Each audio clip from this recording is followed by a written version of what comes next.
ಎಲ್ಲರಿಗೂ ನಮಸ್ಕಾರ. ಇಂದಿನ ವಿಡಿಯೋದಲ್ಲಿ ನಾವು ಈ ಕಥೆಯಲ್ಲಿ ಬರುವ ಚಂದ್ರಪುರ ಹಳ್ಳಿಯು ಹೇಗೆ ಬದಲಾಯಿತು ಮತ್ತು ಚಂದ್ರಪುರ ಹಳ್ಳಿಯ ಜನರು ಕಂಪನಿಗೆ ಭೂಮಿ ಕೊಡಲು ತೆಗೆದುಕೊಂಡಿದ್ದ ತಮ್ಮ ನಿರ್ಧಾರವನ್ನು ಹೇಗೆ ಬದಲಿಸಿದರು ಮತ್ತೆ ಯಾಕೆ ಬದಲಿಸಿದರು ಎಂದು ತಿಳಿದುಕೊಂಡೆವು. ಮತ್ತೆ ಈವಾಗ ನಾನು ಈ ಕಥೆಯ ಭಾಗ 4ರ ಜೊತೆಗೆ ಬಂದಿದ್ದೇನೆ. ಈ ಕಥೆ ಶುರು ಮಾಡೋಕು ಮುಂಚೆ ಯಾರೆಲ್ಲ ಈ ಕಥೆ ನೋಡೋದಕ್ಕೆ ಬಂದಿದ್ದೀರಾ, ಈ ನಿಮ್ಮ ಹಳ್ಳಿ ಹುಡುಗ 19 ಚಾನೆಲ್ನ ಸಬ್ಸ್ಕ್ರೈಬ್ ಮಾಡ್ಕೊಳ್ಳಿ. ಹಾಗೆ ಸಬ್ಸ್ಕ್ರೈಬ್ ಪಕ್ಕ ಇರೋ ಬೆಲ್ ಬಟನ್ ಆನ್ ಮಾಡ್ಕೊಳ್ಳಿ. ಈ ವಿಡಿಯೋನ ಮಧ್ಯ ಎಲ್ಲೋ ಸ್ಕಿಪ್ ಮಾಡದೆ ಪೂರ್ತಿಯಾಗಿ ನೋಡಿ. ಮತ್ತೆ ವಿಡಿಯೋ ಇಷ್ಟ ಆದ್ರೆ ಲೈಕ್ ಮಾಡಿ, ಶೇರ್ ಮಾಡಿ ಮತ್ತೆ ಕಮೆಂಟ್ ಮಾಡಿ. ಬನ್ನಿ ವಿಡಿಯೋ ಶುರು ಮಾಡೋಣ. ಕಾಲ ಯಾರಿಗಾಗಿ ನಿಲ್ಲುವುದಿಲ್ಲ. ಚಂದ್ರಪುರ ಹಳ್ಳಿ ದಿನದಿಂದ ದಿನಕ್ಕೆ ಚೇತರಿಸುತ್ತಿದ್ದರೂ ಆಲದ ಮರದ ಕೆಳಗೆ ಕುಳಿತುಕೊಳ್ಳುವ ನರಸಿಂಹಯ್ಯ ಮಾತ್ರ ನಿಧಾನವಾಗಿ ಮೌನವಾಗುತ್ತಿದ್ದರು. ಅವರ ದೇಹಬಲ ಕಳೆದುಕೊಂಡಿದ್ದರೂ ಕಣ್ಣುಗಳಲ್ಲಿ ಹಳ್ಳಿಯ ಭವಿಷ್ಯದ ಬೆಳಕು ಇನ್ನೂ ಜೀವಂತವಾಗಿತ್ತು. ಒಂದು ಬೆಳಿಗ್ಗೆ ಸೂರ್ಯೋದಯದ ಮುಂಚೆಯೇ ಮಲ್ಲಿಕಾಳಿಗೆ ಸಂದೇಶ ಬಂತು. ತಾತ ತುಂಬಾ ದುರ್ಬಲರಾಗಿದ್ದಾರೆ. ಅವಳು ಓಡುತ್ತಾ ಅವರ ಮನೆಗೆ ಹೋದಳು. ನರಸಿಂಹಯ್ಯ ಹಾಸಿಗೆಯ ಮೇಲೆ ಮಲಗಿದ್ದರು. ಮನೆಯೊಳಗೆ ಮಣ್ಣಿನ ವಾಸನೆ, ಹೊರಗೆ ಕೋಳಿ ಕೂಗುವ ಶಬ್ದ ಎಲ್ಲವೂ ಹಳೆಯ ದಿನಗಳನ್ನು ನೆನಪಿಸುತ್ತಿತ್ತು. ಮಲ್ಲಿಕಾ ಅವರ ಕೈ ಹಿಡಿದಳು. ಆ ಕೈ ಒಮ್ಮೆ ಅವಳಿಗೆ ದಾರಿ ತೋರಿಸಿದ ಕೈ. ಮಗಳೇ ಎಂದು ಅವರು ನಿಧಾನವಾಗಿ ಹೇಳಿದರು. ಚಂದ್ರಪುರ ಉಳಿದಿದೆಯಲ್ಲ, ಅದೇ ಸಾಕು. ಮಲ್ಲಿಕಾಳ ಕಣ್ಣು ತುಂಬಿ ಬಂತು. ತಾತ, ನಾವು ಇನ್ನೂ ತುಂಬಾ ಕೆಲಸ ಮಾಡಬೇಕಿದೆ. ನೀವು ನಮ್ಮ ಜೊತೆಯಲ್ಲಿ ಇರಬೇಕು. ಅವರು ಸಣ್ಣ ನಗು ನಗಿದರು. ಕೆಲಸ ಜನರಿಂದ ಮುಂದುವರಿಯಬೇಕು, ವ್ಯಕ್ತಿಯಿಂದಲ್ಲ. ಆ ಮಾತು ಮಲ್ಲಿಕಾಳ ಮನಸ್ಸಿನಲ್ಲಿ ಆಳವಾಗಿ ಅಚ್ಚು ಹಾಕಿಕೊಂಡಿತು. ಆ ದಿನ ಸಂಜೆ ಬನಿಯನ್ ಮರದ ಕೆಳಗೆ ನರಸಿಂಹಯ್ಯ ಅವರ ಉಸಿರು ಶಾಂತವಾಯಿತು. ಹಳ್ಳಿ ಒಂದೇ ಕ್ಷಣದಲ್ಲಿ ಮೌನಗೊಂಡಿತು.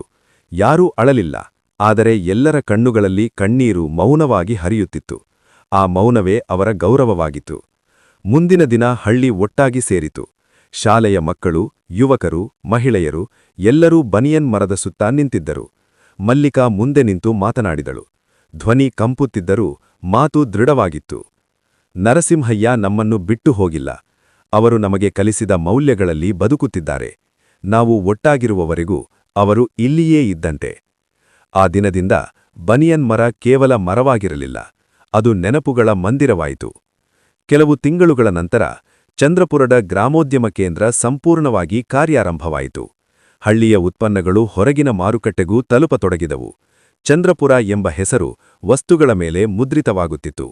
ಆ ಹೆಸರಿನ ಜೊತೆಗೆ ಹಳ್ಳಿಯ ಘನತೆ ಸಾಗುತ್ತಿತ್ತು. ಮಲ್ಲಿಕಾ ಹಳ್ಳಿಯ ಅಭಿವೃದ್ಧಿ ಸಮಿತಿಯ ಮುಖ್ಯಸ್ಥೆಯಾಗಿ ಆಯ್ಕೆಯಾದಳು. ಆದರೆ ಅವಳು ಅದನ್ನು ಅಧಿಕಾರವಾಗಿ ನೋಡಲಿಲ್ಲ, ಅದನ್ನು ಸೇವೆಯಂತೆ ಕಂಡಳು. ನರಸಿಂಹಯ್ಯ ಅವರ ಮಾತುಗಳು ಅವಳಿಗೆ ಮಾರ್ಗದರ್ಶಕವಾಗಿದ್ದವು. ಒಂದು ದಿನ ರಾಜ್ಯದ ಅಧಿಕಾರಿಗಳು ಹಳ್ಳಿಗೆ ಭೇಟಿ ನೀಡಿದರು. ಇದು ಮಾದರಿ ಹಳ್ಳಿ ಎಂದು ಹೇಳಿದರು. ಆದರೆ ಮಲ್ಲಿಕಾ ಉತ್ತರಿಸಿದಳು, ಇದು ಪ್ರಯತ್ನಿಸುವ ಹಳ್ಳಿ, ನಾವು ಇನ್ನೂ ಕಲಿಯುತ್ತಿದ್ದೇವೆ. ಆ ಸರಳ ಮಾತಿನಲ್ಲಿ ಚಂದ್ರಪುರದ ಆತ್ಮ ಅಡಗಿತ್ತು. ಒಂದು ಸಂಜೆ ಮಲ್ಲಿಕಾ ಒಬ್ಬಳೇ ಬನಿಯನ್ ಮರದ ಕೆಳಗೆ ಕುಳಿತಳು. ಗಾಳಿ ಎಲೆಗಳನ್ನು ಕದಲಿಸುತ್ತಿತ್ತು. ಅವಳಿಗೆ ನರಸಿಂಹಯ್ಯ ಅವರ ಧ್ವನಿ ಕೇಳಿದಂತೆ ಅನಿಸಿತು.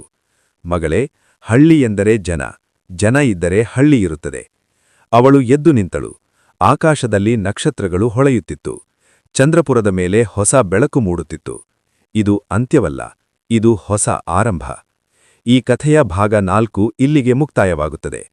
ಮತ್ತೆ ಈ ಕಥೆಯ ಭಾಗ 5ರ ಜೊತೆಗೆ ಮುಂದುವರೆಯುತ್ತದೆ.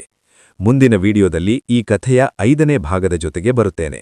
ಹಾಗೆ ವಿಡಿಯೋ ಇಷ್ಟ ಆದ್ರೆ ತಪ್ಪದೇ ಲೈಕ್ ಮಾಡಿ, ಶೇರ್ ಮಾಡಿ ಮತ್ತೆ ಕಮೆಂಟ್ ಮಾಡಿ. ಎಲ್ಲರಿಗೂ ಧನ್ಯವಾದಗಳು.